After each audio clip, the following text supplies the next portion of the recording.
The most expensive thing most people buy in their lives is a house.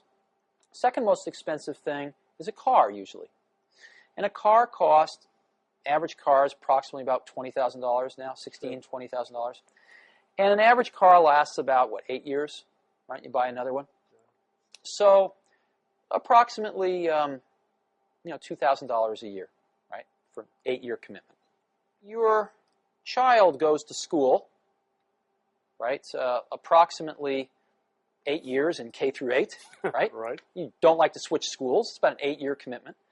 What does the state of California spend per pupil per year? I have no idea. In a public school? I have no idea. What they spend per year per pupil is about $4,400. Now, it turns out that when you go to buy a car, you have a lot of information available to you to make a choice, and you have a lot of choices. Oh, yeah. I mean, General Motors and Ford and Toyota and Chrysler and Nissan, they are advertising at me like crazy. I can't get through a day without seeing 5 car ads. And they seem to be able to make these cars efficiently enough that they can afford to take some of my money and advertise to other people with it.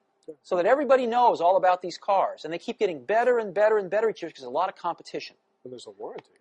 And there's a warranty, that's right. But in schools, since people don't feel like they're spending their own money, they feel like it's free, right?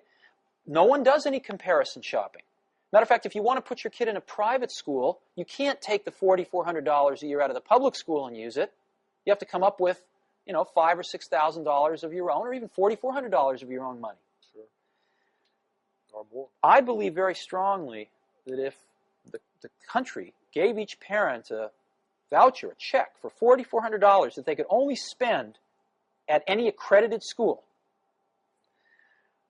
that several things would happen. Number one, schools would start marketing themselves like crazy to parents to get students. Secondly, I think you see a lot of new schools starting. I've suggested as an example, if you go to Stanford Business School, they have a public policy track. They could start a school administrator track. So you could get a bunch of people coming out of college, tying up with somebody who just got out of business school. They could be starting their own schools. Sure. You could have 25-year-old kids out of college, very idealistic, full of energy. Instead of starting a Silicon Valley company, they'd start a school. And I believe they would do far better than many of our public school teachers do. The third thing you'd see is I believe that you would see the quality of schools, again, just like in a competitive market, start to rise. Some schools would go broke. A lot of the public schools would go broke. There's no question about it. It would be rather painful for the first several years, but I think far less painful than the kids going through the system as it is right now.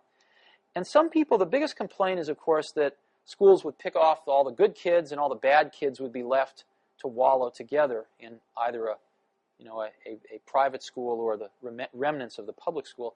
To me, that's like saying, well, all the car manufacturers are going to make BMWs and Mercedeses, and nobody's going to make a $10,000 car. Well,